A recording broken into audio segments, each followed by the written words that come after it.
It's 3 o'clock, February 24th, and we are here for the Finance Committee meeting. Bill Baldino, Elizabeth Lynch, myself, John Miller, and Christie are here along with Colton.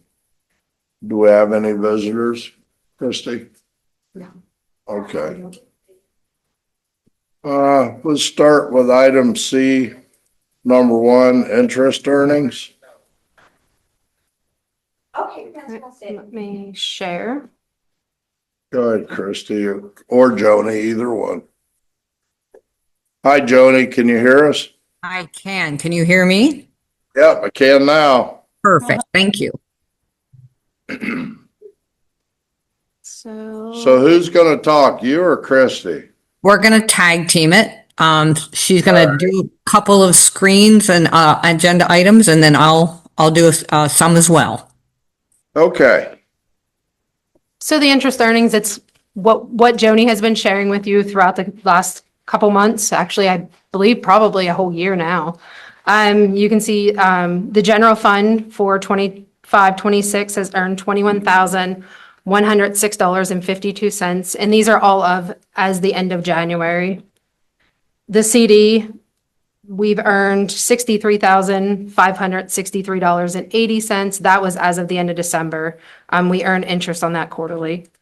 The money market interest for 25-26 is $209,979. And then the Fund 15 for the tax office, the interest has been $246 so far.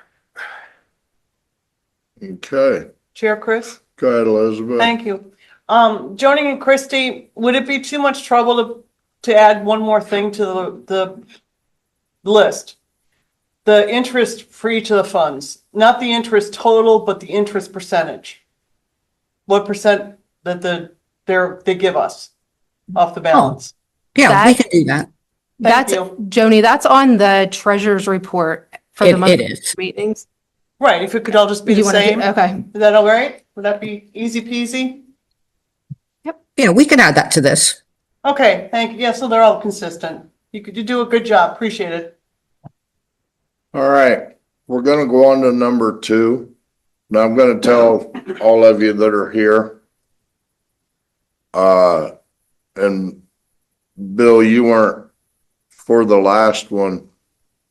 The accounting department and business department has done real well. Give thanks to all of them, to Joni, Dawn, Christie, and the other girls. This is just the ground floor of where we're gonna start going from here. There's gonna be a lot of tweaking to go, but all these prior reports are gonna be built out differently. So we'll go to number 2, 25-26 building and department budgets. And Joni, you can go ahead, or Christie, it doesn't matter to me. Okay. These are, last month you were given the building budgets and then had asked, take it a step further and look at the department budgets. And that's really what these are. This is the budgeted amount for each building and each department and the actuals. So we didn't typically go through all these last time, but if you'd like to look at them, have any questions for me, anytime, we can do that. But this is all the building and all the department budgets and actuals. Anybody have any questions on these?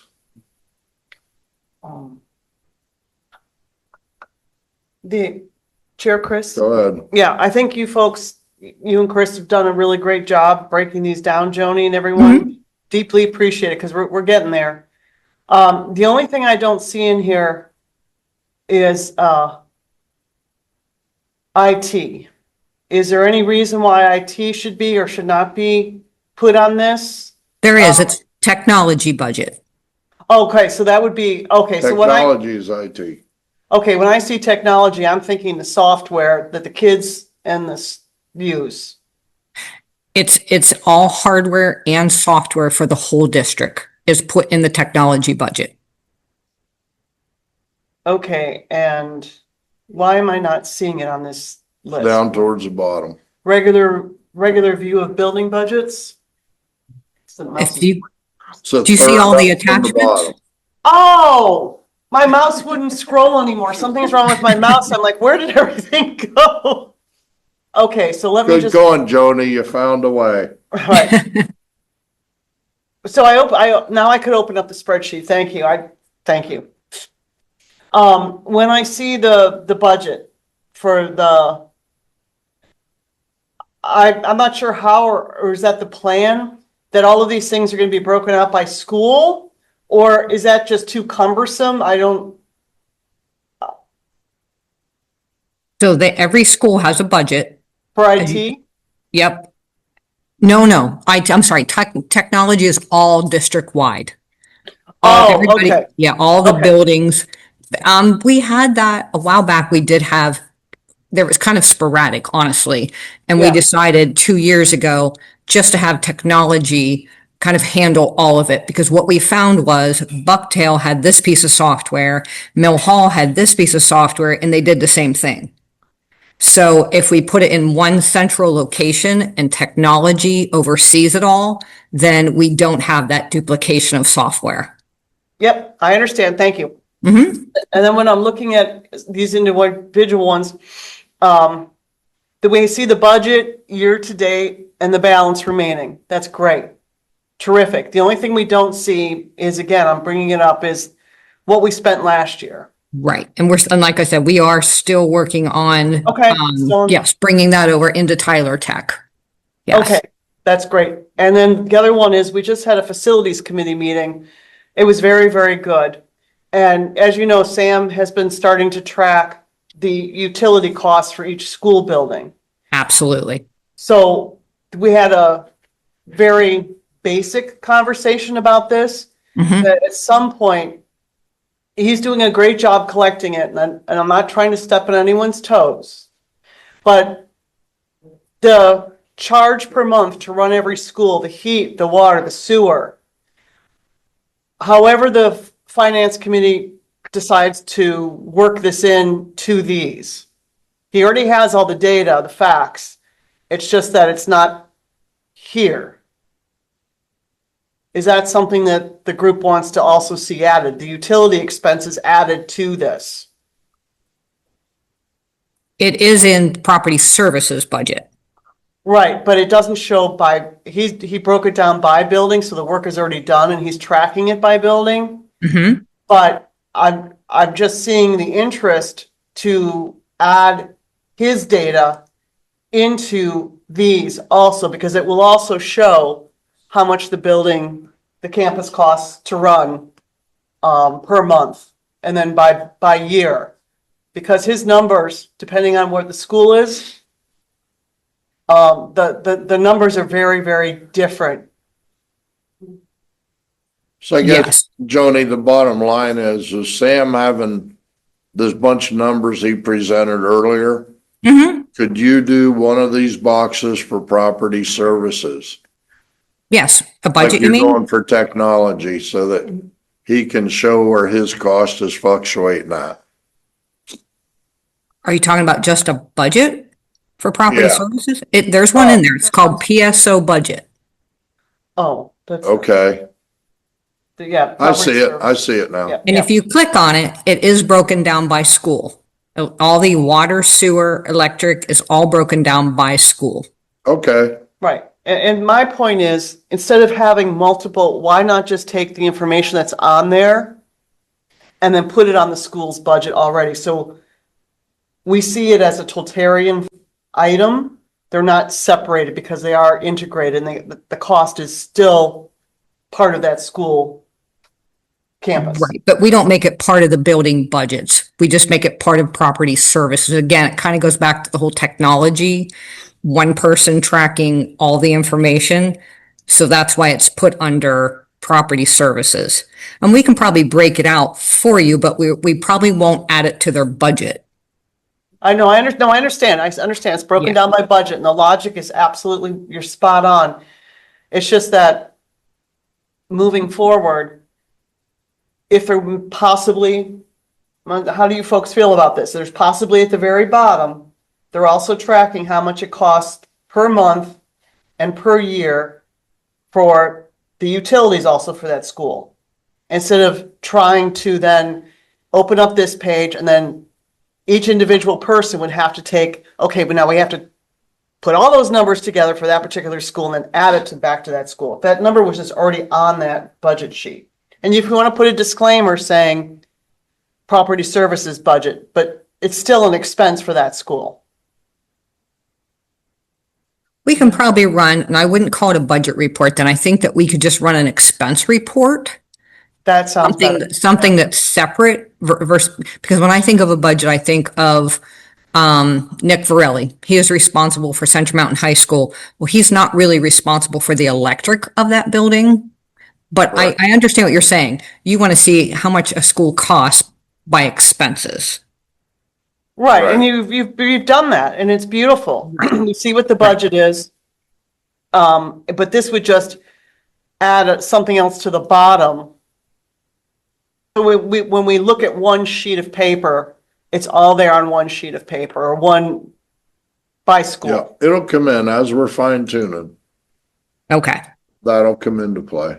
Okay. I feel like I said, I feel like that's more of an expense report by school. And I understand what you're saying. Let me just write that down because what we'll do is we can, we'll run some kind of like test reports and see if that's what you're kind of looking for. Yeah, because if you just combine the budget with the expenses on one sheet, it would be much easier to read. Instead of having so many different, I like everything broken out. Don't get me wrong. You folks did, and Chris, you guys did a great job. Don't get me wrong. I didn't do it. Okay. So you don't want to see all different reports because they come out all separate so that we can track them separate. You want to see just one large report broken No. up by school. No. One report for every school, Oh, okay. just like you've done it. But just like, let's say when you open, I'll just say when you open Liberty Curtain, okay, you have a text box there with your budget. Then if there was a separate text box below it that would say utilities or property services utilities, or however you want to word it, it would still be broken out. The account number, the description such as sewer, the budget control group would still be Liberty Curtain Elementary. Then you put down the budget that was budgeted for sewer that particular year. Then the year-to-date transactions would be how much we spent per year for the sewer and then how much is left. And then as the year goes by and the next year comes, we would see last year's and this year's for both the budget and for the utility costs. It would be on the same piece of paper. Understood. That would require us redoing how we have our budget set up. Oh, But so that goes back to my point. I totally hear what you're saying. I do think it's probably more of an expense report that has budgeted numbers on it. okay. Right. And you Okay. just run it by Yeah. school. Yeah, I don't code. want to cause more, Exactly. yeah, I don't want you redoing something you've already done. No, yeah, thank Right. you, Joni. But you, Right. okay, So we'll work on that because I understand what you're asking me. okay, super terrific. Great All job. right. Anybody else got any questions on that one? I had one question for transportation. Now, transportation, that's one thing I've never had a chance to understand. When I'm looking at the budget for transportation, is that budget 100% the federal money that we get reimbursed? Or is that partially the reimbursement, partially our general fund? This is just the expense. This does not show any kind of the subsidy coming in against the expense. This is pure expenses. Hmm. I think that's your question. Are you asking, Yeah. because we do get subsidized for transportation cost? Again, I think that, I mean, I want to hear what everyone has to say, but I think that would be a really important thing to understand is how much we're spending, how much is budgeted, how much we're spending per up to the year and what the balance is left for when you're budgeting transportation. Now, if she's taking some money from one pool and she's taking money from another pool, I would like to see that divided up personally, but what do you guys think? Or what do you members think? I'm sorry. It'd be nice to see what we get, what we spend, how much we have left. Yeah, where it came from. Yeah, That would be another separate report then? It would, because that's the revenue side. Okay, sure. Yeah, where the revenue is coming from, how much revenue we've spent, and how much of the revenue remains broken out. And then student services budget. Could you please explain what that is?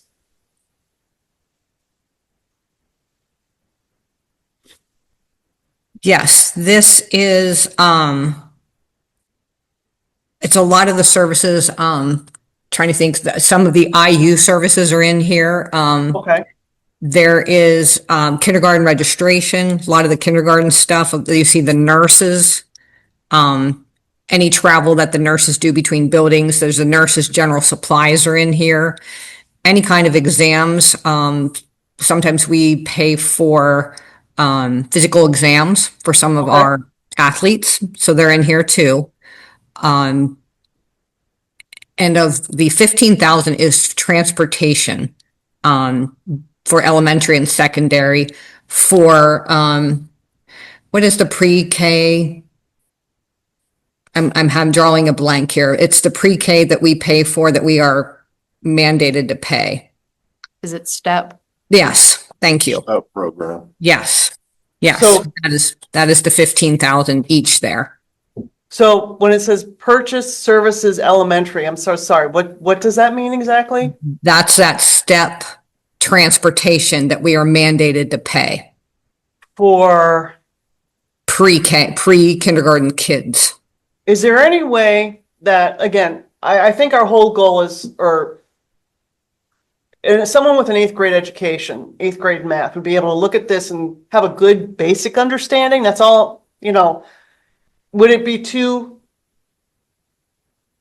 difficult to consider and changing, instead of saying purchase services, elementary, just actually giving it a title of what it actually is? Could Like you just pre-K. put step in parentheses behind each one? Or pre-K step?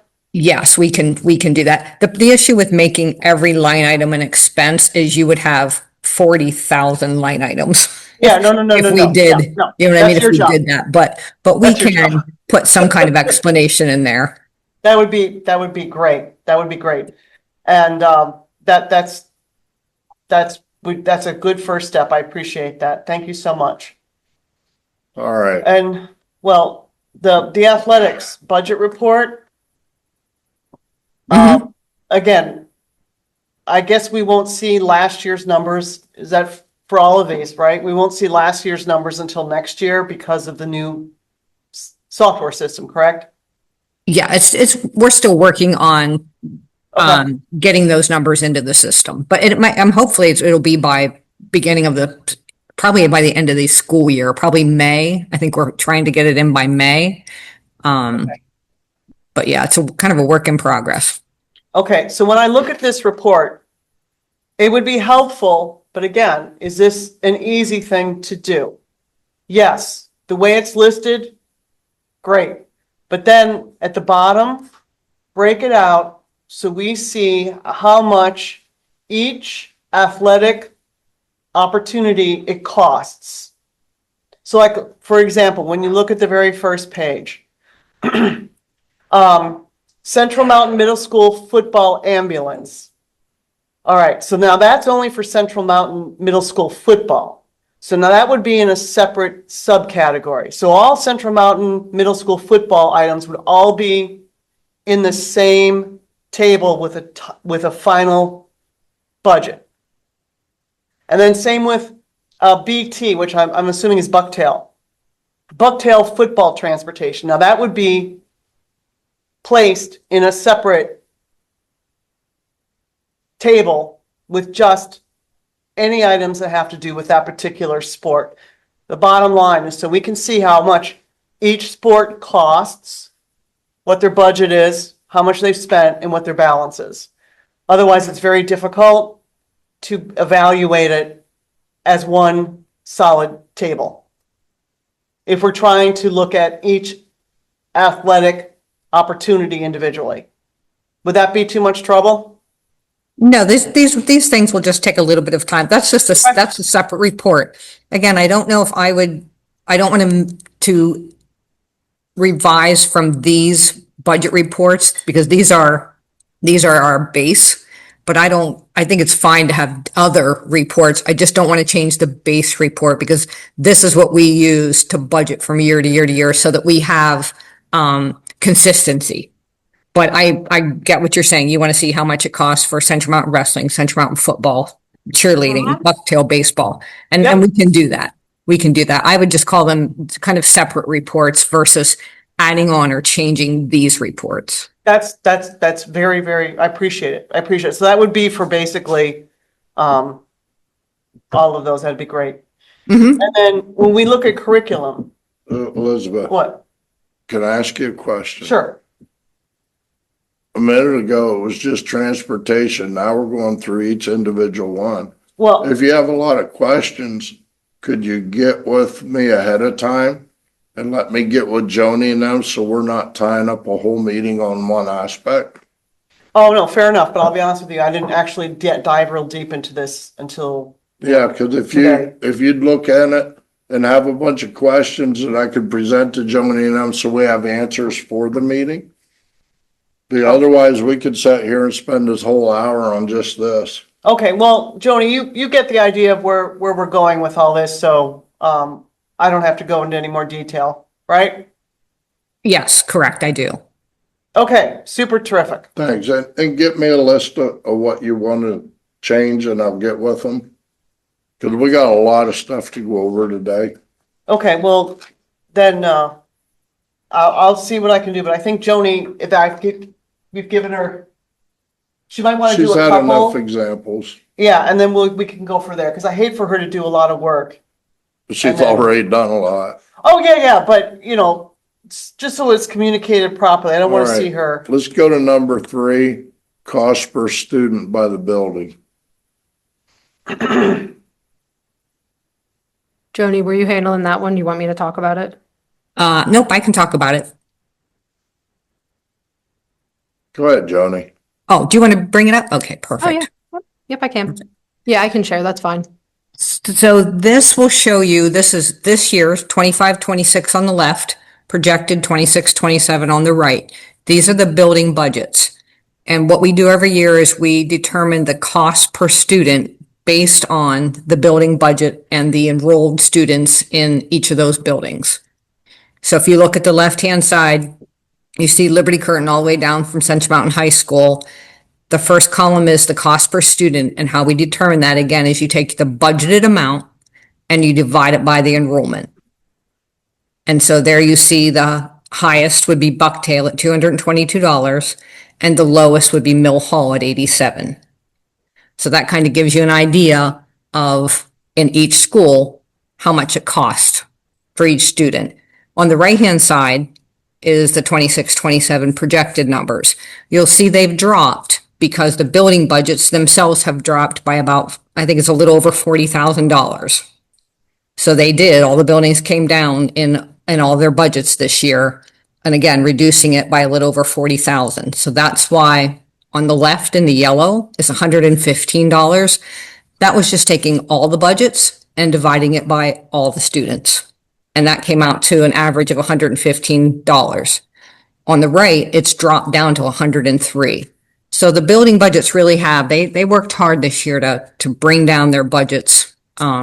Really only getting the priority, supplies that they needed. Questions about that? Yes. Go Go ahead, Chris. Elizabeth. Oh, okay. I'm trying to understand when, we'll take the first line item Mhm. on the left, Liberty Curtain. I understand when you take 23,695, you divide it by the enrollment, 159, it comes out to $149. Got it. No problem. My question is, what's budgeted? What is that $23,695? So Why- if you would look back and look at that building budget for Liberty Curtain, that's what that budgeted amount would be. What I'm trying to say is, when I look at the word budgeted in red, and it's that the way it reads to me, please help me. The way I'm reading it is that means the entire Liberty Curtain budget for the fiscal year is $23,695. Now, it can't be. I'm reading it wrong. That's just what the building principal is responsible for, which are these items right here. Okay, They're not responsible for water, sewer, electric. That comes out of the property services budget. okay, so this is the principal's budget. Yes, this is the school building principal's budget of the building though.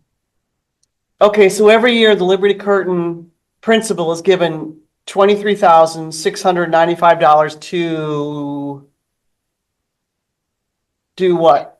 They have the general supplies, so all their school supplies, art, music, library books, postage, the principal's memberships, and the bottom one, the $450, that's like PBIS that they can use on student activities. And that's taking the number of students times, I think it's $3. And they can allocate how they'd like, but it has to be all student based. It has to be all across the whole school. Can't be just second grade or third grade. It has to be, every student has to be given the same opportunity with this money.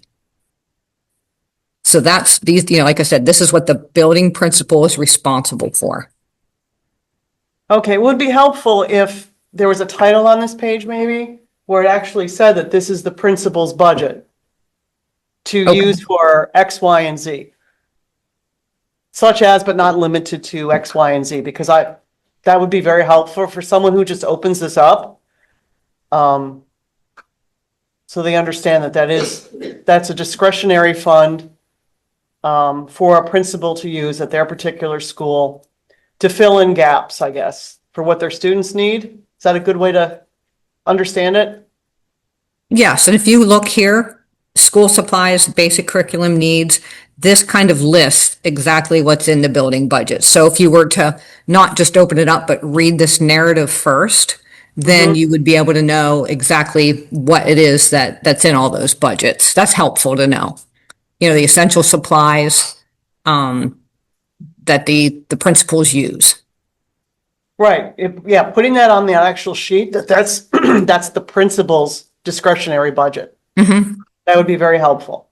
Okay. Anybody else have any questions? Yeah, I do. Go ahead, Bill. Joan?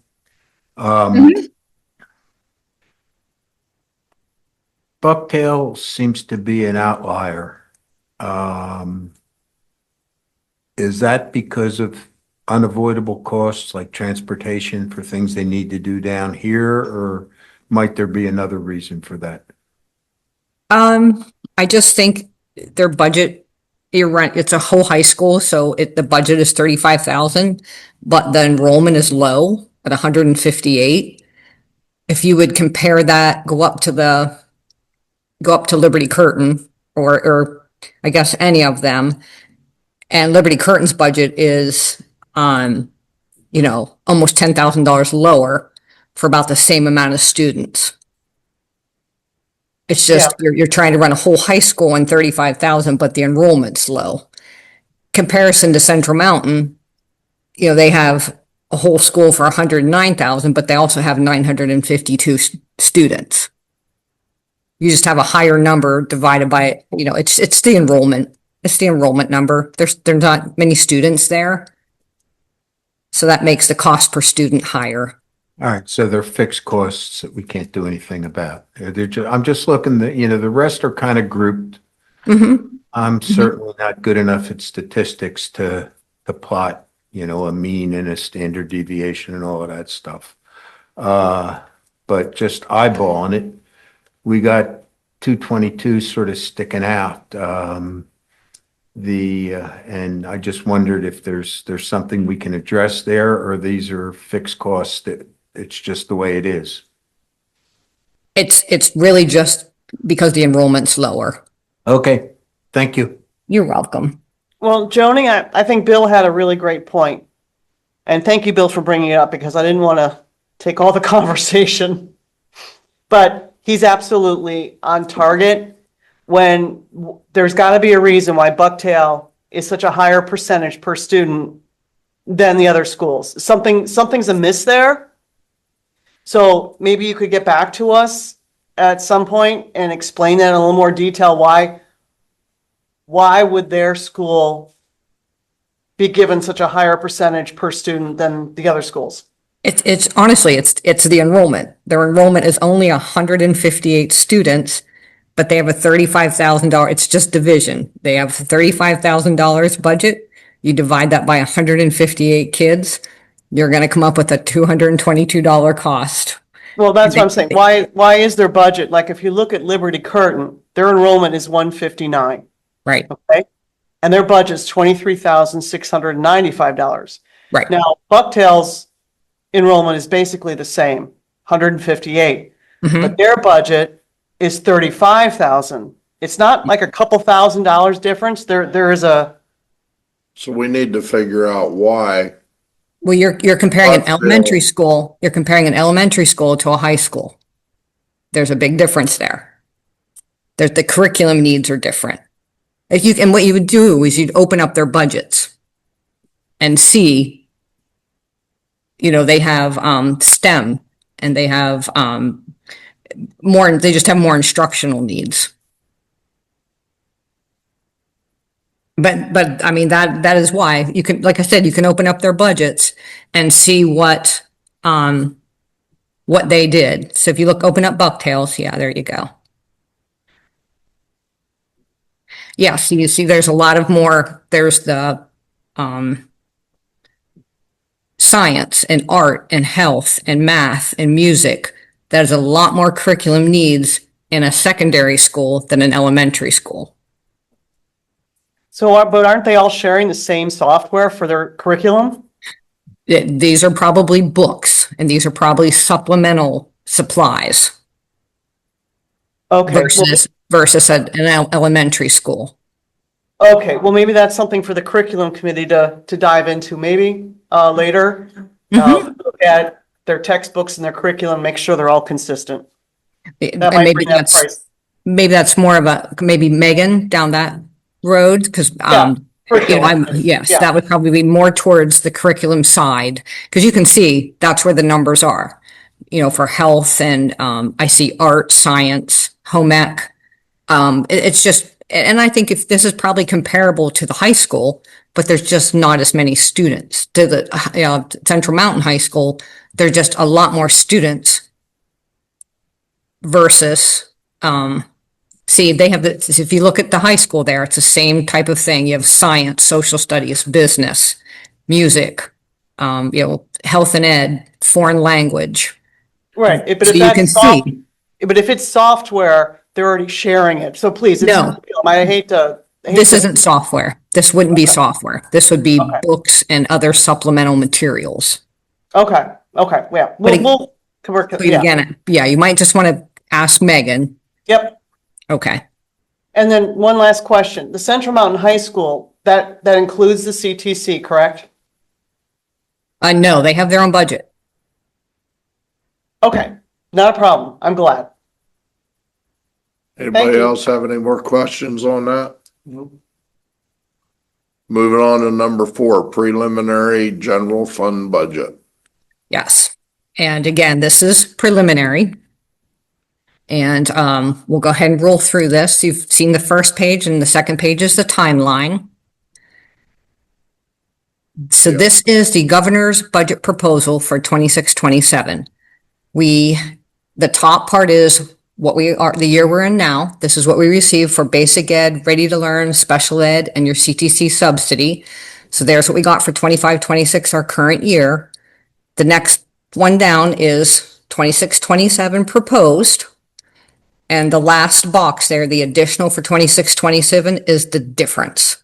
So you'll see total is, I don't see it on the bottom. I think it's 774,000. There you go. That is That is the small additional amount that we received from this year to next year. That is it. That's the total increase received by the state for next year. Chair Chris? Oh. Yeah, well. Now, is that the fair funding amount or is that fair funding is separate? This is it. This is total. That's Fair it. funding. This is everything. This is Oh, it's their, combined. Not even. This- $1 yes. million. Okay, okay. over in the right-hand side, I believe that we talked about, I think that's also in another agenda item, approximately so far this year, due to the cyber charter reform, I see a cost avoidance currently up to date of about $500,000. So that was helpful that they did put in, some reform.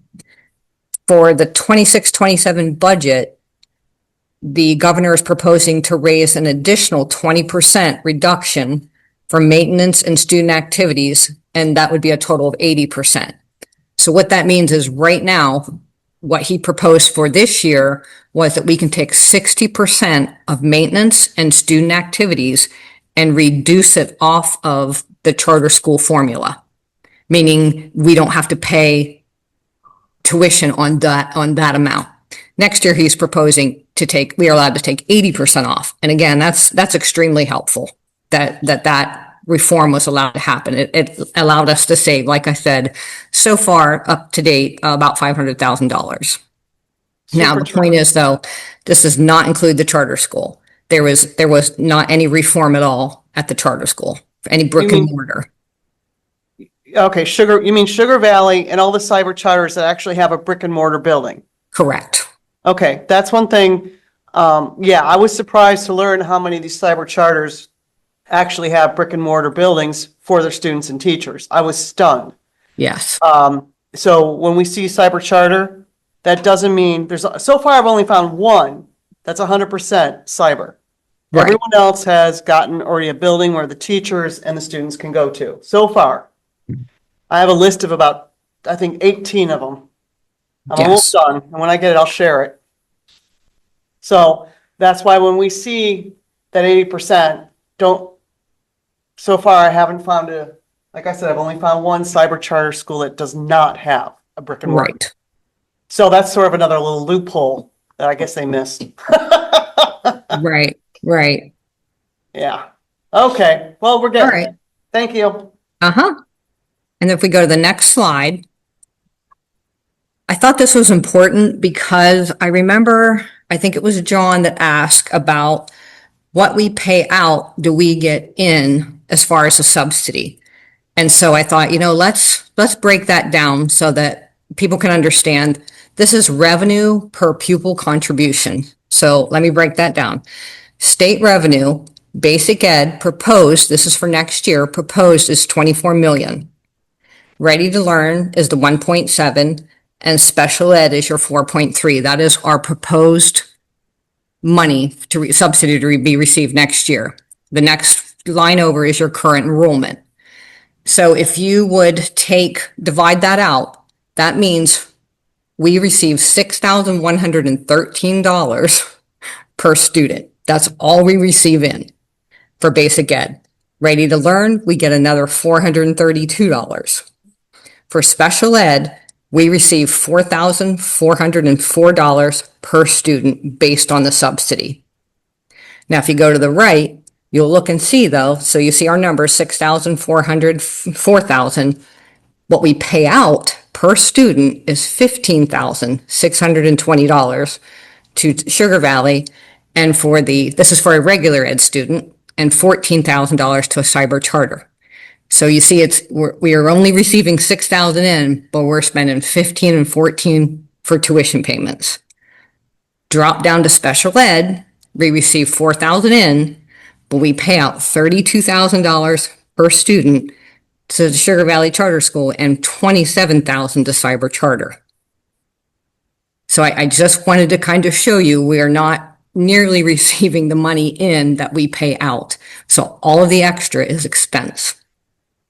So I just wanted to kind of show people that when we talk about how expensive cyber charter schools are, And that the formula really does have to change because we are spending 11, 12, $13 million a year, you know, not against a subsidy we're receiving in. So if you drop down there, the difference in contribution versus tuition for a regular ed pupil student is $3,000. Again, that's expense going out, and $1,800 for cyber charter, regular ed. For special ed, it is $21,000 expense and $16,000 for cyber charter. That's money that we have to budget and we have to come up with.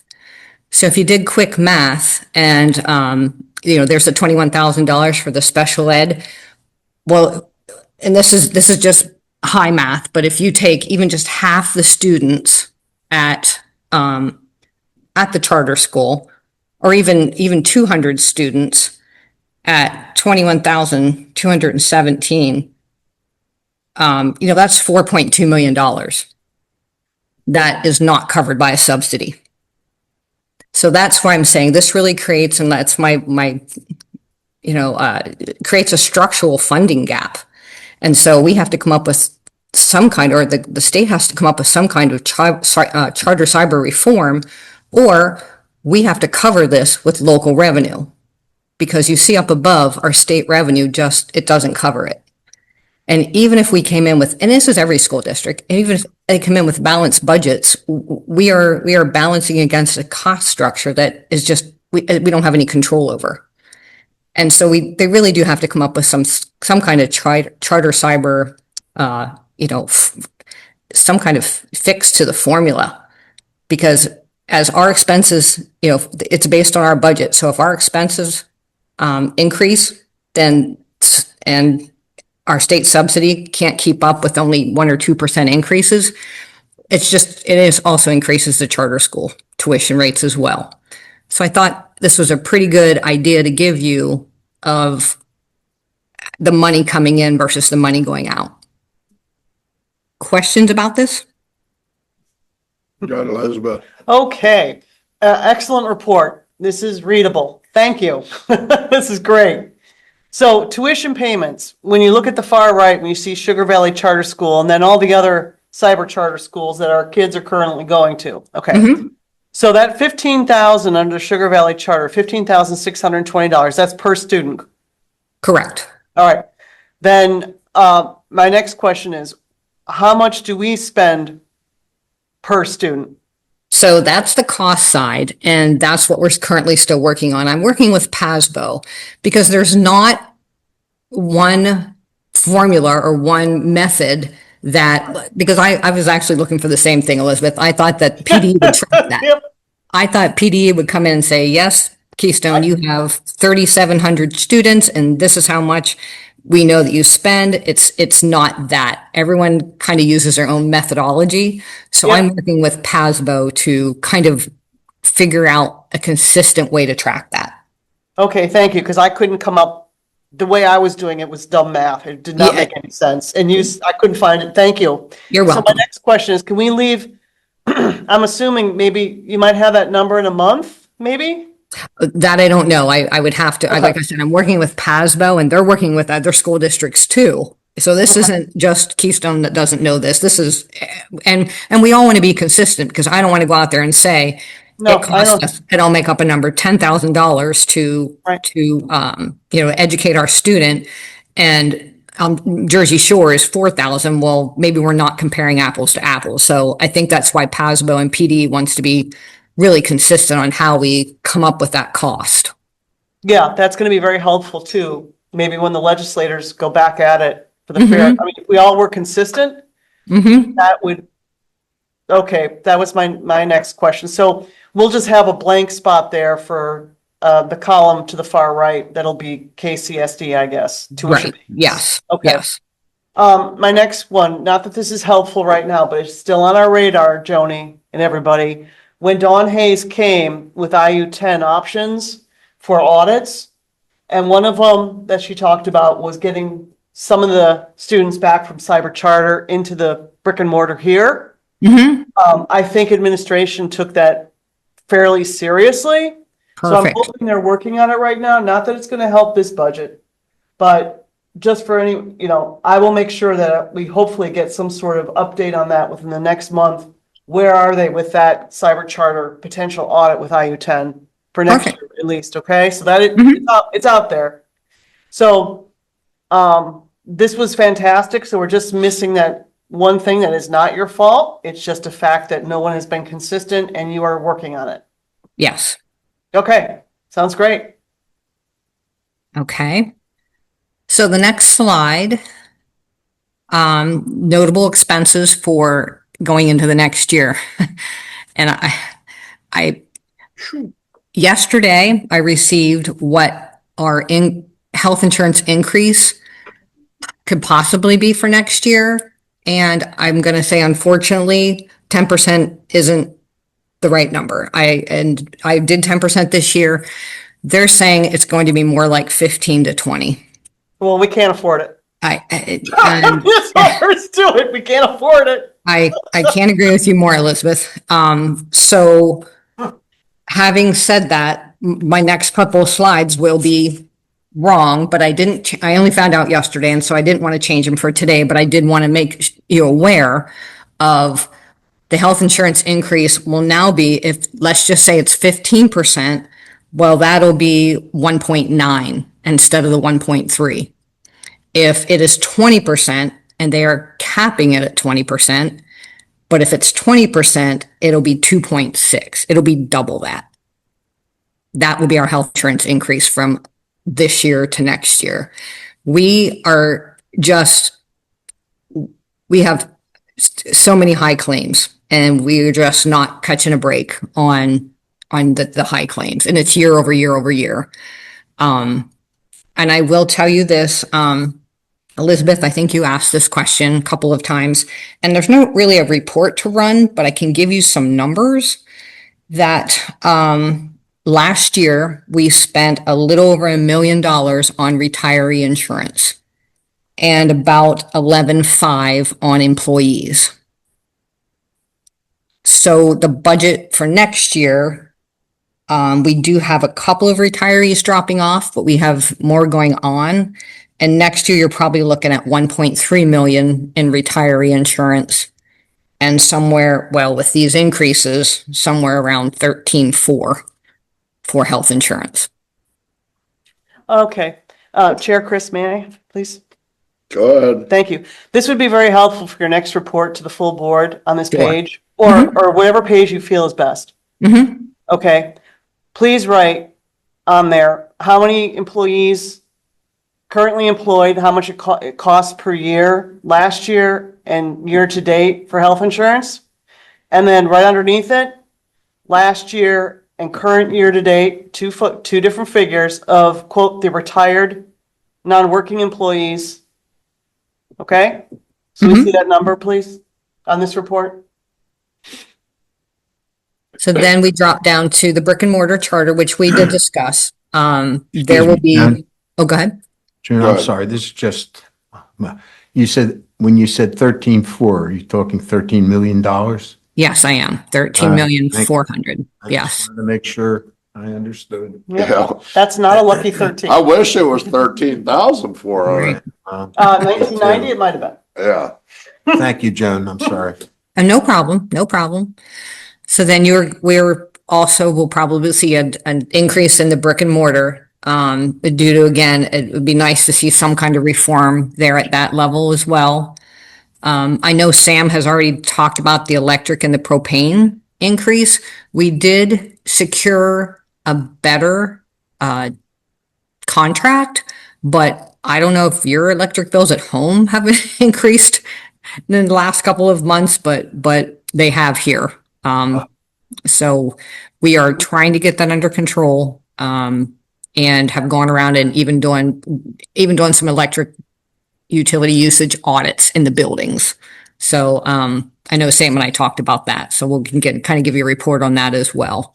The weather has not been our friend. No, the And weather, Sam, we talked a little bit ago right. about having motion activated lights. Mm-hmm. When people go out of the room, it shuts them off, because every time I come in this building, this room is lit up ridiculous. It has motion activated lights.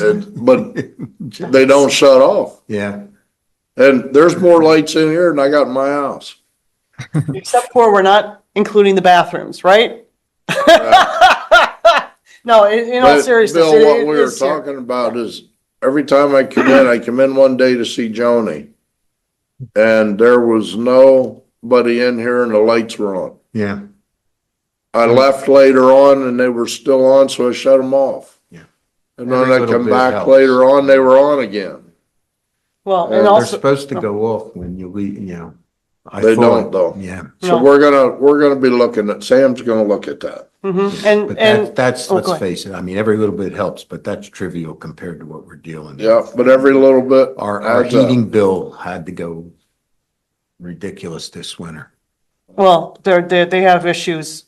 We don't have to talk about it. We'll talk about it in facilities committee, but there are issues where some parts of a building are super hot and other ones are so cold that they have Yeah. to keep turning up the heat. And those other poor other people are cooking and these other, so that's another whole issue. But when, Joni, please take this under consideration. It was talked about, I remember when, I think it was Eric Probst was on the board. We talked about visiting the school buildings at night when there's no athletic or community activities going on. And I remember exactly what Eric said when he visited Bucktail at night when nothing was going on. He said it looked like an airport. Now, yes, we have safety and security issues, but when you, I don't know if your PPNL does it, but mine is able to track when my usage is by the hour. And if you find that when there's no activities and there's just still a very high electric usage, safety and security committee, facilities, I know where I live and it looks like an airport.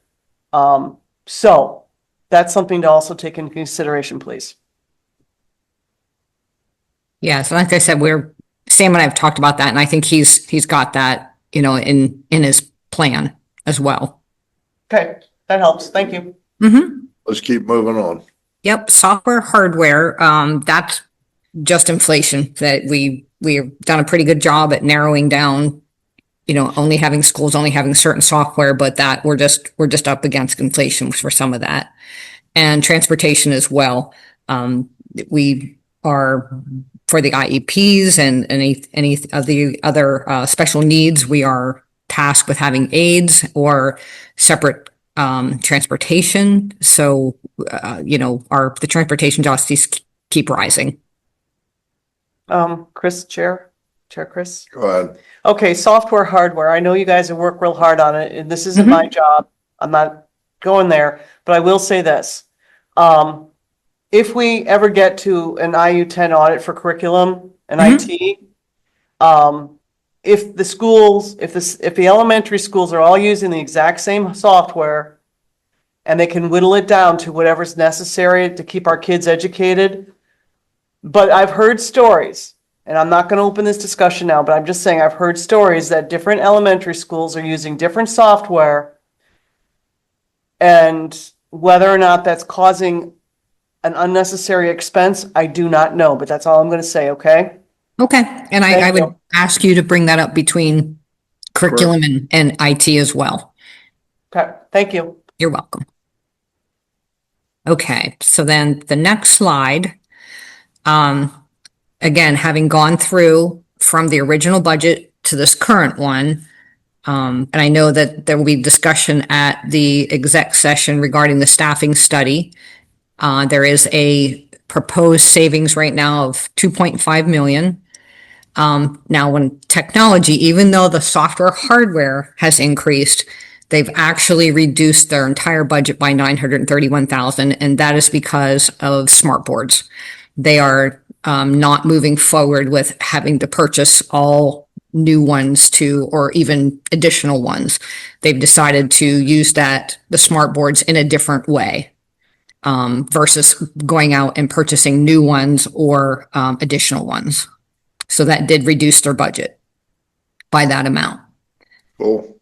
I mentioned earlier that the elementary schools did reduce their budgets. I didn't exactly remember what it was, but I knew it was over 40, so it's 41,860. Last year, teacher stipends, so a teacher can come in out of college and they receive a $10,000 stipend. Now, that's money in and money out. So we get reimbursed by the colleges for that. But in the budget, I had budgeted because the colleges came in and said they were sending a lot of teachers. So I had budgeted, I think it was 275,000. Well, that's just, it was too much to budget. So I reduced the budget by 210,000. We have some coming in, but not at the growth they said we were going to. So we don't need to budget that, even though, like I said, that's revenue in and expense out. It's really not revenue. It's a reimbursement in and expense going out, but you don't want it on either end. So we reduced the budget by that amount. Mm-hmm. And then insurance, we have to take into consideration that the employees do have a copay. So that was not factored in originally with the insurance, but when you factor in the copays, it does drop it down by $615,000. And then PSER's rate was reduced from 34% to 33.59, and that made a reduction of $675,000. So the total there was almost a $5 million reduction from the original budget, which was helpful until we heard the health insurance rate. So I was getting, extremely hopeful that we were getting closer, but I'm going to show you on the next slide that it's actually going to go up from what I had, the numbers I have. I do want to tell you though that the real estate increased the assessed value in a very small part of Clinton, but mostly Center County. There was organic growth there. Their tax base, they had a tax base growth, which means we get to bill more taxes. Again, just due to the organic growth. And I'm thinking it's going to be approximately $550,000 additional, which is fantastic. So Center County is growing and their tax base is growing. Joni, I have one question. Sure. On the insurance copays, Mhm. Is that just for us or is that the families or the,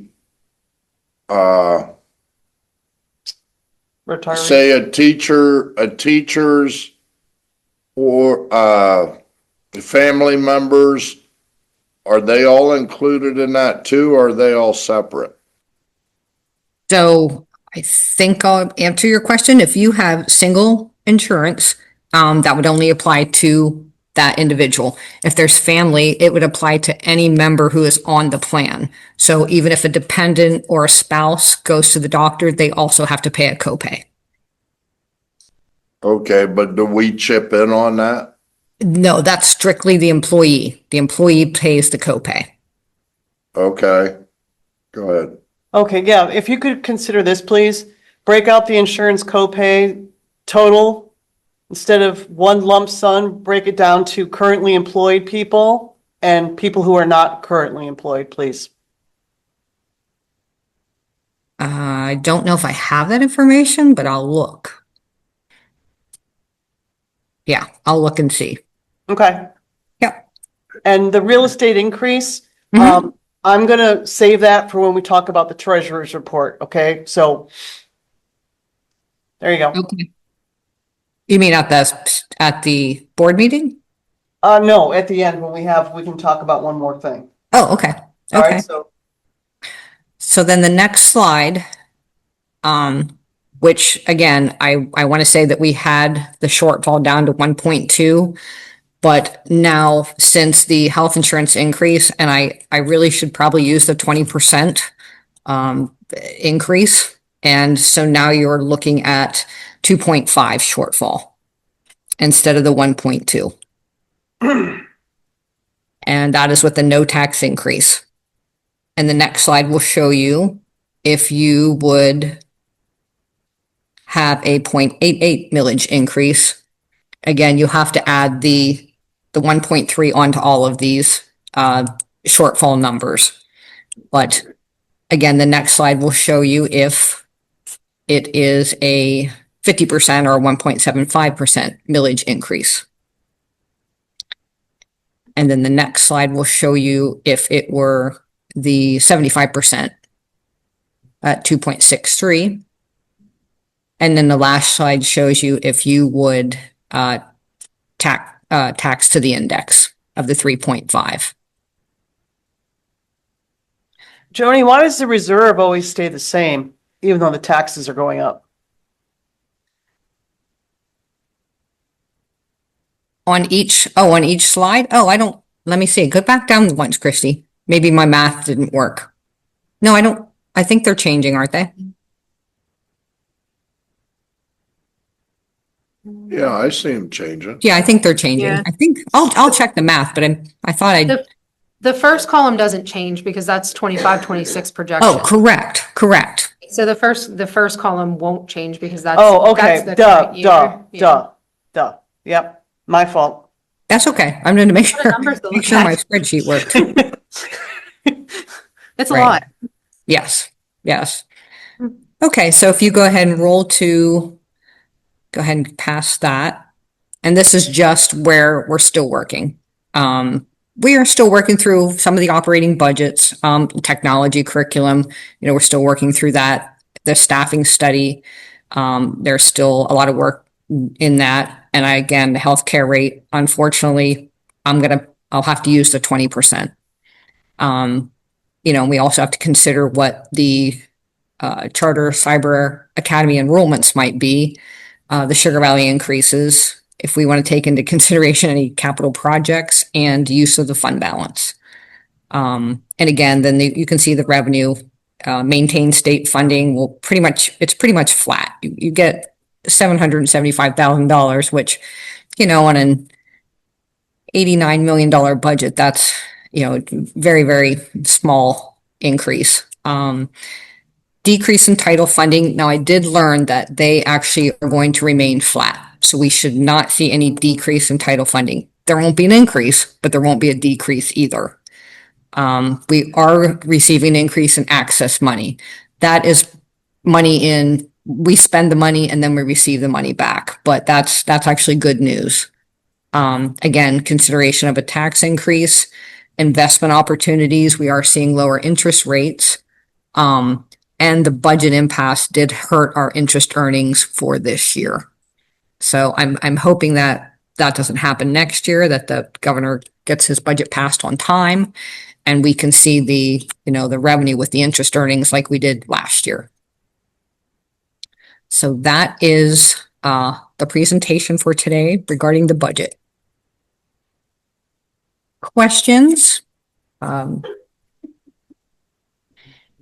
Okay, no questions. I go to number 5, the PCERS Committed Fund Balance Review. Can I, Yeah.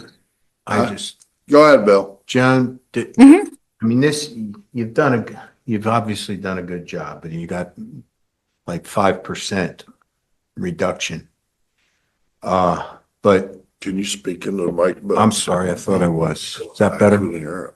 Is that better? Yeah. Okay. Sorry. You've done, I mean, I'm impressed. We got it down 5%, but we're still, we're between a rock and a hard place. I mean, it seems to me, this is just my opinion, but we really need to cut every bit of fluff we can cut. We got to get down to bare bones basics. Remembering, I mean, one of the problems that I have is sometimes there's a focus on cutting expenses and forgetting that we need to provide a good education for these kids. So that's a hard call. And the problem is that nobody in this room knows how to run a school district. None of us have done it. So we need help from people like you and Frank.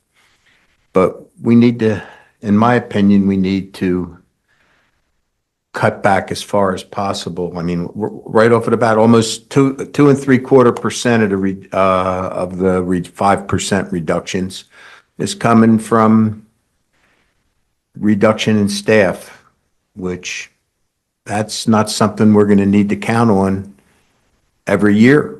We need to get back to, we need to cut back on the stuff that's going to be repeatable every year. To try to do the best we can. And I think it's as unpalatable as it is, it's almost certain we're going to have to raise taxes, but my own opinion is I don't want to raise taxes. I don't want to vote to raise taxes until I'm sure that we've cut everything we can cut. That's what's fair to our constituents. So, Well, what I'll do is I will, take all of that recommendation back to, Frank, and I know Megan and Justin are working through the staffing study as well. So I will take all of these comments back to them and Well- let them know. that's my opinion. I mean, we got three other people here, how do you guys feel? I feel it all is gonna come together in one big package. You and I both know there's a lot of things we can cut. And the students, they're the priority. Hands down, they're the priority. But until we see solid numbers, I'm keeping my opposition low. I don't want to raise taxes either, I don't either, but we have to find out, and that's part of what Joni's doing, breaking this down. By breaking the budgets down by the school, we can start seeing where some of the money is being spent and where we can work to make things more efficient. John, That's what what do you we think? need.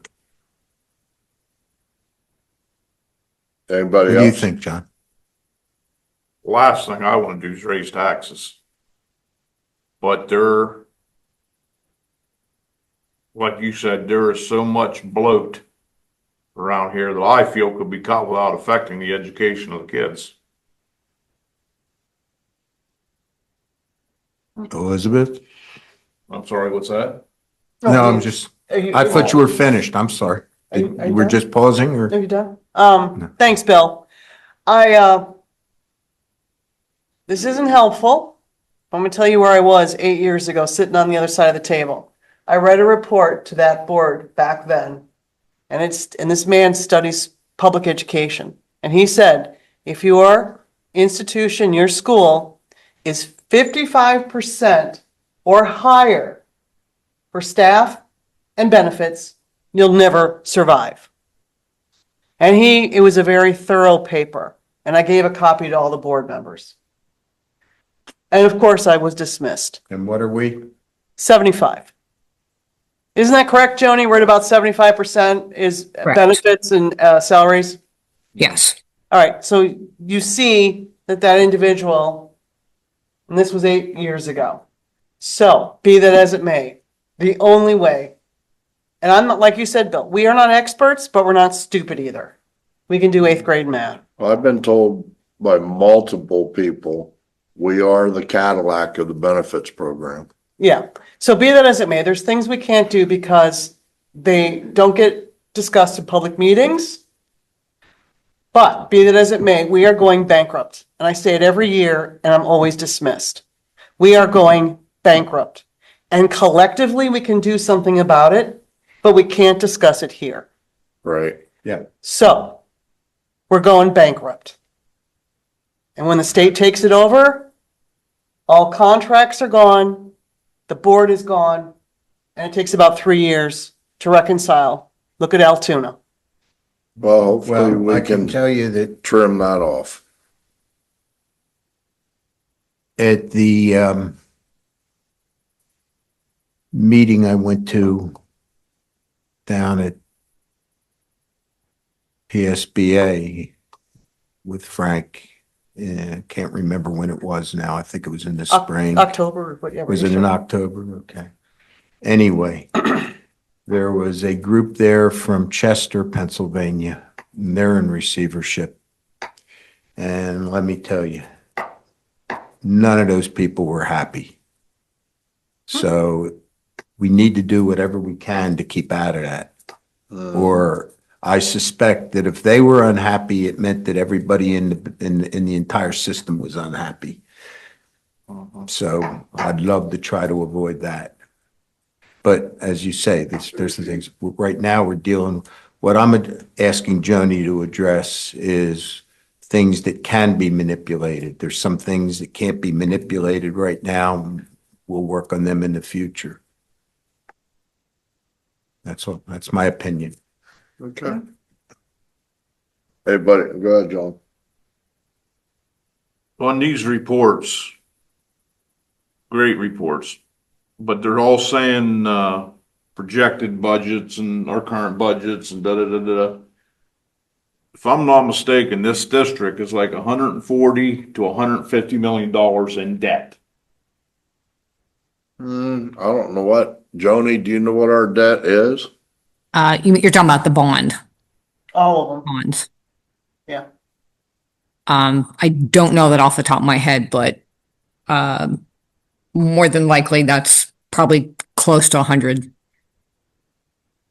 With, Yeah, with the two new bonds, with the two new bonds. Is that including like grant debt and stuff from Liberty Curtain, or that not even counting grant debt? Okay. That includes Liberty Curtain bond. So how does that, the massive amount of debt we're in, carry over onto these budgets? I haven't seen nothing on here about, Payments. huh? I believe you mean payments, the monthly payments Yeah. we have to make on interest. And I haven't seen anything yet on the debt side of things. I just see the current budget and the future budget and with nothing Liability. paying back the past budgets. So that's actually a different budget and we'll probably address that at the next one. I was giving it to you, Chris and I talked and giving it to you in kind of pieces, the building budget, department head budgets. Then there's also the, administration budget. And so that is where the bond principal, interest and principal payments come out of the administration budget. And so that you can absolutely, by the next meeting, you can see that budget. Well, that's where the cyber charter payments are. That's where when we pay the auditors, when we pay the lawyers, that's the administration budget that those monies come out of. The majority of that budget is cyber charter payments. And then you have the bond and the principal payments. That's probably the next biggest chunk out of that budget as well. You'll also have Source for Teachers, which is the substitutes that this is the substitute system that we use for the teachers when they take a day off and we have to get a sub. That's a chunk of money as well as part of the administration budget. But that's where that money is. That's the bond payments, and that's just like a mortgage. We pay You'll that, see that I think, coming twice up. a year. What's that? I had one more question if I could. Mhm. Back on page 5 of your thing there, Okay. they were talking about the gas and the electric and all that, the utility stuff. Mm-hmm. I've asked multiple people around here and nobody knows, like the high school, I'm not just talking high school for now, is it run on any kind of automated system? Like ALC or, because like we're talking at nighttime, the schools are lit up like airplanes. Well, if they're in an automated system and they are running occupied, unoccupied, at the unoccupied time, everything goes to emergency lighting. The heat goes from set at 70 down to 50, and then it comes back on 2 hours before the next day. And I think the heat is, and at least I know it is in the administration wing. So, but that's more of a facilities question. And I can't tell you the lights, I don't believe are regulated, but if you have a sport in there, they have the keys to turn the lights on. The coaches do to turn the lights off and on. I don't know if it's on a regulated. I'm not sure how you would do that versus because of all the events we have in like the gym. But that's more of a facilities question. I really can't answer that. All right, thank you. Mm-hmm. And last one, Chair, Chris. Elizabeth. This would be very interesting if it's not too much trouble. What would our budget look like if 25% of the human expense was taken out? So that would be more towards the staffing study. Well, what I'm, say. what I'm saying is, to get us down to 55%, what number in the millions of dollars would have to be cut to make it so we're at 55% of all of our expenses? Only 55% went to the human aspect. So we don't want to forget that the reason for the furlough is due to enrollment.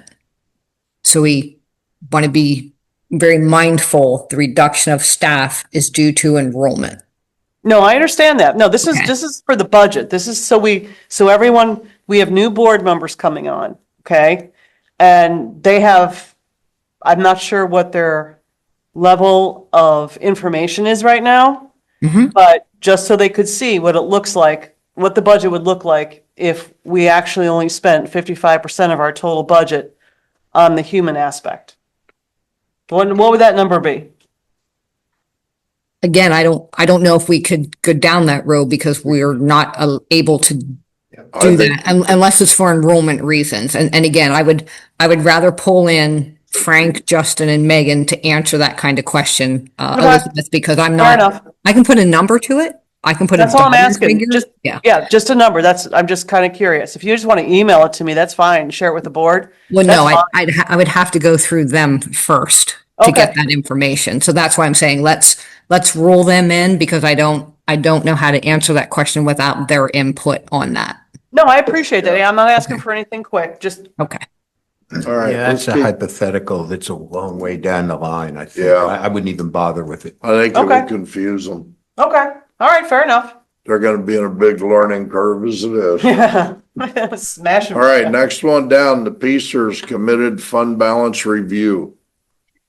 So this is what the auditors talked about. We have a committed balance of $4.9 million, again, sitting in a committed fund, that we can, as the auditors, did say that we can uncommit and put it in the unassigned fund balance. This was, set aside or committed, I'm going to say 10 years ago, maybe even longer than that, when the PSERS rates were all over the place and they were skyrocketing and school districts were concerned that they should set aside funds in case from year to year it went up $5 million or $3 million and they wanted to make sure that they were be able to cover the excess in the increase from the rate. But PSERS rates have really leveled off. They're actually, like next year, they're dropping. And we saw a forecast out and they're hanging right between 34 and a half, 33%. So the auditors and I agree, said that we could consider uncommitting those funds and helping actually the unassigned fund balance. It would actually help the ratio of the unassigned versus all the other committed funds. And it's not, like I said, it seems like a pretty good consideration to take. Joni and I talked about this in quite detail because I was nervous because she said the rate forecast is to stay pretty much. Pretty Well, flat. Mhm. And that worries me because when everybody banks on that, then it goes crazy. So I said, maybe not get rid of all of it, keep some of it in there and take some of it out just in case. Yeah. So we were talking about maybe keeping 1 million in there. Well, It's up to the board, like she said, it's up to the board to decide what they wanted to do. But when somebody says they forecast things are gonna stay flat, that scares me. well, I share your concerns. That's like a weatherman. I share your concerns. I mean, if things stay level, we're in good shape. But if Yeah. things go up, then we're really not only are we between a rock and a hard place, but the rock just got a lot closer. Yeah. Because that's money we gotta, if I understand it correctly, Joni, please correct me if I'm wrong, but if that's money we gotta come up with, period, no matter what, if we're told that that's what we gotta contribute. Is that Yes. correct? Yeah. Yes. But what I So, would say though is, for sure the rate is lower next year. okay, And they've locked that in. So I guess my recommendation would be to go ahead and keep the $1 million in the committed fund and remove the rest into the unassigned fund balance. And then next year, revisit it and make sure you're comfortable from year to year that you are, want to either uncommit the rest of it or you feel strongly that you're not be concerned about the PSERS rate increasing and maybe recommit additional monies. But I would say absolutely visit from year to year about this time to see where the rates are. Yeah, okay. And what I can do then, if you're recommending, what will happen at the next board meeting is there will be a resolution. The board will approve to uncommit the funds. I mean, yeah, You good with that resolution? yeah, an extra $4 million would make things a little A easier. little lighter. I'm, you know, I, I don't want in to some commit ways at I all. tend to be cautious, you know, is $1 million enough? If Joni thinks it's enough, that's probably, you know, she's better at these numbers than I am. So, you know, It wouldn't be, Right. if it increased by, 0.5, that wouldn't be $1 million. And they Right. typically they don't usually raise by that much. It's usually a 0.15, a 0.25, or even drop. Like I said, next year it dropped. yeah. So we'd like to see more of that.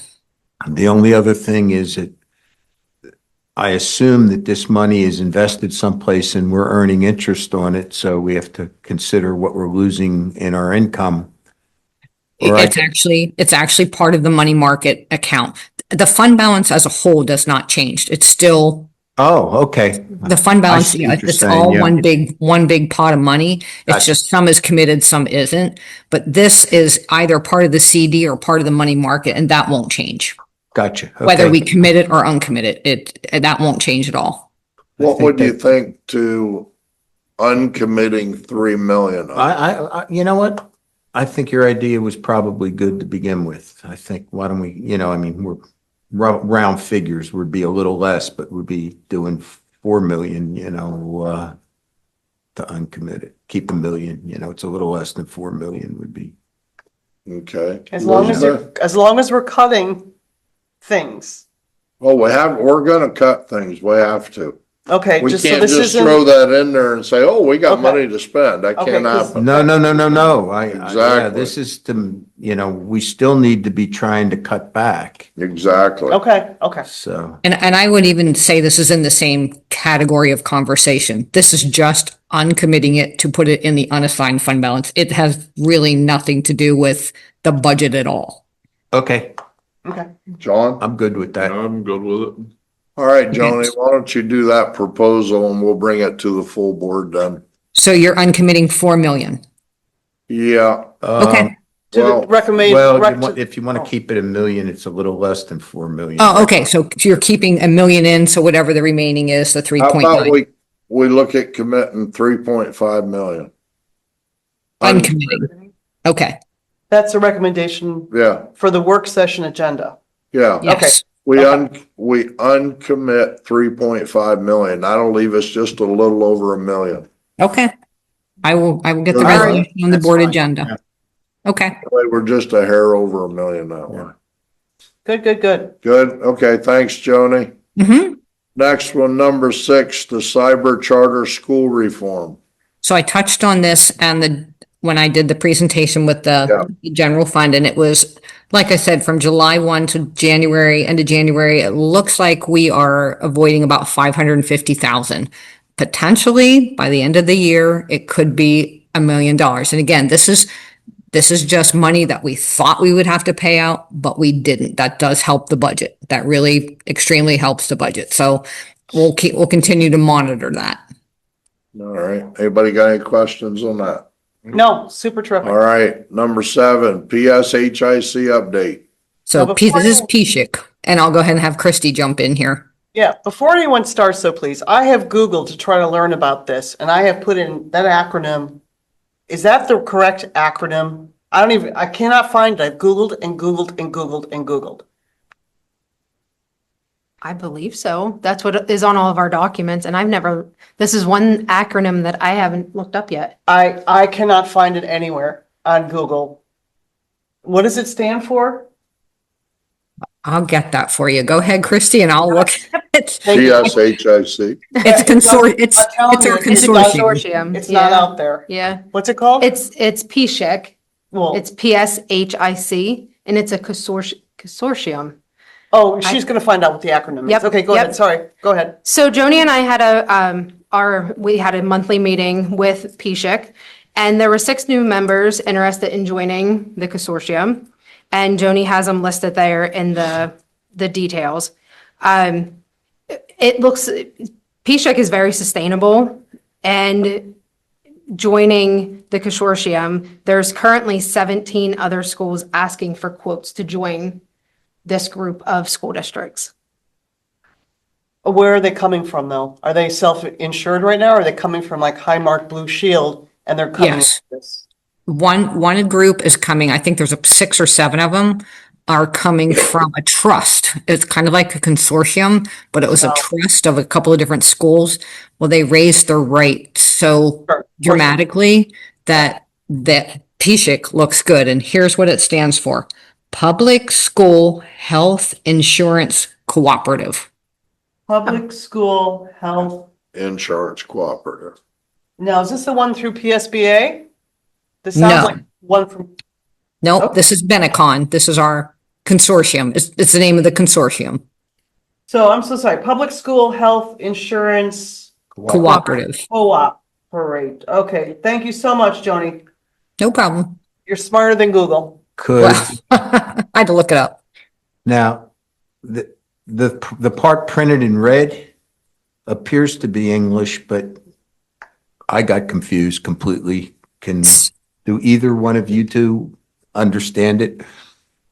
I think Christie what or it's Joan? saying is that for us, even though this is not what it says, no new laser, the stop loss insurance, it guarantees that carriers will not apply new higher deductibles. In other English, it also means that they can't drop you. They can't come out and apply higher deductibles based upon your higher deductibles, not higher rates. They can't do higher deductibles to specific individuals with high claims. So we have individuals on our plans who have extremely high claims. All right. They can't go to those individuals and say, you have to pay 10 times more. Okay, that And I makes sense. think there's other plans out there that do that. Like, Worst- that could be Highmark. I'm not sure, but that could be Blue Cross Blue Shield. I'm not sure, but there are other insurance carriers who say, here's your top 10 high claimants, and we're going to charge you $50,000 instead of 10,000. This no new laser, they're not allowed to do that. Joni, I think it was back in 24. You said we were approaching 10 different people that were at that $1 million mark. Right. No, we don't pay $1 million, but we have claims who are up to that mark. Yes. Right. Are we still at that high point today, or are we above or below that? We're right about on it, Chris. We are right about on it. We had a little bit of a drop last year, and now this is why we're approaching a 15 to 20% increase, is because we had one, maybe 2 new additional claims come in. Okay. Not to segue, because I do have a question about the agenda, but this is related. Something I wanted to talk about with the board, not tonight, not the next meeting, but when we have a full board, is when Joni, that woman that came and gave a presentation to the board like 2 years ago or 3 years ago, she had the spreadsheet. Kathy Cook? Mm-hmm. Yes, thank you. That's on my backlist here to invite her if the board is interested in learning all about what you're talking about and seeing that spreadsheet. Yeah, So, she'll come anytime. yeah. So I just want to let you know, that's a couple months down the road, but it is up here. So back to this. I'm sorry, Chris, whenever you're done, I have a Yeah, comment. let's keep moving so that we have a break between now and the next meeting. I know, but are you done with this? I have a Yeah. question. Okay. Now I'm gonna be Googling this. So bottom line, why is this on the agenda? I just thought it was a good idea for you to see that other schools are interested in our consortium. Because we get asked a lot, why don't we go to Highmark? Why don't we go to Geisinger? Why, and I understand all those. Our concern is we would go to those, they give us a great rate 1 year, and then the next year when they see how high our claims are, that they can remove us with no insurance. I mean, we have incredible claims out there, and this is a guarantee that the consortium cannot kick you out. And these other schools see that, and are wanting to join. That was my point of showing you that other school Okay. districts in Pennsylvania are interested in joining. And you're talking 17 other schools, and Kathy would gladly talk about this. Why? I mean, why are these schools flocking to join PSHIC, to join the consortium? Well, that's my question. It's not for today, it would be a different meeting, but that's my question. Who are these people currently using? And how are they? Well, I have too many questions to ask, but this is very interesting information, and I will save that conversation for a different meeting. Okay. Thank you. I take that as we're paying for the peace of mind that we're not gonna lose our insurance. It's a peace of mind to definitely myself, just because of our high claims. Right. I would be concerned. Okay, any other questions, John? How many of those high claims you're talking about are, I don't even know if you're allowed to say this, but are being used from current employees working or retired employees that aren't even working anymore? That I can't answer. That comes in, Yeah. that spreadsheet that I was talking about that she brings, you will Yeah. see. Yeah. All right. So, Anybody else? All right, number 8, board budget for the fiscal year 26-27. So I don't know if this is something you guys had already done, but we'll need you to get together and figure out your 26-27 proposed numbers for those items. Okay, we've not got together yet. This, John, so you know, this is strictly for the board, Yes. not the school, it's for us. yeah, I And was, this is something we gotta get together and talk about. yeah, Joni, I'm not putting you off. I haven't put this on an agenda yet. For this reason, whether it's right or wrong, is I wanted at least one new board member to fill a vacancy. And we might actually be filling 2. We might have 2 brand new people starting in March. Okay, Okay. we have Roger, and we'll have someone new tonight, hopefully. I was hoping to postpone this until they are sitting at the table so they can go through it with us. Now, what's the latest that you can, what's the timetable for this from the board, please? It would be nice if I had it by the next finance meeting. Oh, not a problem, not a problem. Okay. Got it. Great, thank you. Now, Joni, heard- Go ahead. one question I asked you about, and I came early today to see you, and I didn't realize you weren't here. That's okay. For 23 and 24, we were at 49,252.77 in the board account. Right. And that is because Dr. Martin hired that company to come in, forgive me, I don't remember. Rockio, yeah, Yep, to help interview and pick the superintendent. superintendent. Okay. So that's why it dropped down to where it was. Absolutely. Yes. Yeah. And the other one Not that that much. you guys didn't know that Joni and I figured, remember back in early 24, we were talking about the board members getting paid mileage, and we found out it was illegal. They stopped that. Yeah, So we don't have to figure that in the upcoming budget yeah, for the travel, because that was being done and shouldn't have been. that's right. So that travel would be if you were to attend a training. Right, Yeah. Yeah, we're not going to Italy anytime soon, are we? exactly. So Joni, that number should actually come down. Yeah, don't yeah, you well, think? let's let the new board, please. We will, Yeah. Elizabeth, chill will. out. We will. We listen to you, you can listen to I all am of us. listening. I am listening. All right, Joni, Yes. let's go to number 9, new checks for review. Okay. I This can, is- I was going to say, I'll let Christy do this as well, or even you, Chris, It can doesn't do that. matter. This is where you guys are gonna see a lot of the change that their department has instituted. So go ahead, Christie.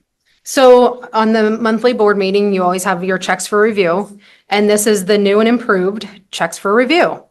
You'll see that, each vendor is listed with the total and the description, just as usual. If it was a check paid, you'll see the check number. And then, of course, if it's an ACH, it'll just have a 0 amount there. The check date, and then the department that was charged for that vendor. So administration is first, and if you scroll through first and second page, and then you're gonna see a total there. I know that, we did talk within the department too. We're gonna put total administration and then list the amount there, so then you know that that's the total cost for administration. And if you continue down, there's athletics. And it follows the department budgets that we talked about earlier. So each budget is on here, Bucktail, Career and Tech, the high school, and on down. Yeah, so instead of the bills for payment list bouncing all over, it's all gonna be consorted into this by alphabetical order. So it's broken down by your departments and your buildings. Mm-hmm. It's getting there again, but we don't see how much is in the budget, year-to-date budget, and last year's So cost. this isn't a budget report. This is checks for review, and we want to make sure we do not kind of combine that, because this is just the expenses. Okay, This really Okay. doesn't have anything to do with the budget, but this is broken down by what checks were written in what department. okay, Because you kind of want to keep that budget over here separate. This is just checks for Okay. review so that you can see what was spent in each department, but we have broken it down now by every department. that's Because it great. used to be just one big administration and a couple buildings here and there, but now they are very specific. There's special ed, there's people services, student activities. I mean, we broke it down to every department.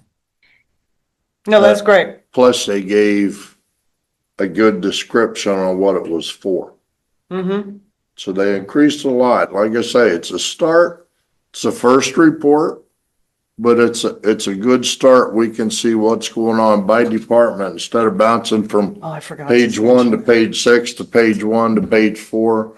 It's all here. Which reminds me, I forgot to mention something. I'm so Go ahead, sorry. Elizabeth. I'm sorry, I forgot when you had your budget up and you had transportation, how transportation is going up. I don't remember what page it was. It's your proposed budget report. Yes. Okay, Yes. well, the page where this says transportation, would this be too much trouble? I'm sorry, I didn't add it when I spoke. Break it down to 2 different categories, please, or 3, whatever you think is best. One is for getting the kids to and from school. One is getting the kids to and from athletics. And one is getting kids to and from for any other reason that could be other, or just 2 categories, but at least breaking it down, one for athletics and the other one for getting the kids to school, please. I know we don't break it down per ride, like to or from. It just comes as one bill. I do think they track athletics separately. So Yeah. that we could divide out, but we couldn't tell you. That's fine. It's just not tracked that way. That's fine. Like, if we could start there, that would be huge, please. And then I have one last thing. I'm sorry, I know we're getting late. Go ahead again. I'm sorry. Yeah, this is in regards to the work session, setting the agenda next Monday, Joni. Will you be there or Christy? Yes. Okay, good, because I want to talk about the treasurer's report. I just want to put a bug in your ear. Is there something we Yeah. can do I want- beforehand? Yeah, I was gonna, request if the treasury report, you've already started working on the taxes.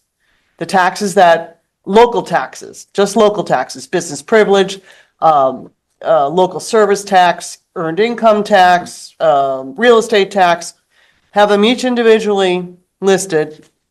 And so we can start a spreadsheet of, so we see last year's collections and this year's collections, and what percent now that we are being charged to collect those taxes. The gross, not the, before anything is taken out. So we can start seeing a trend. I mean, I would like 5 years, but if we can start with just the first 2 years, this year and last year. Noelle and I actually had that conversation yesterday. I asked her, because we were talking about how we were going to track payments coming in, and I asked her to keep a spreadsheet, and she said, well, what about the commission? Because the commission will be lower. And I said, put the actual amount collected and then the total amount withheld for commission, and then total amount received. I said, do that as you get the payments in, and then if you'll go back to this year and run whatever you collected with your commission and then the amount that we received. And she's gonna do that for our taxes plus each municipality. That's great. So that's what I'm talking about for the treasurer's report, okay? Joni? Yes. Okay, yep. The treasurer report, though, is just the bank statements, so that Well, would the be treasurer's separate. report, it's different, well, if the board wants it seen someplace else, but others, different school districts have different reports under the treasurer's report. Like, a lot of the things we see under discussion items, other school districts put it under the treasurer's report. So it's a Okay. either or, whatever you folks like, but that's, that report. Ideally, I would like to see 5 years total, so if we could start with 2, that'd be beautiful. All right. Thank you. Anybody else have any questions for Joni or Christie? You guys were great. Thank you for going through all this. All right, we're gonna call this meeting adjourned at 4:40.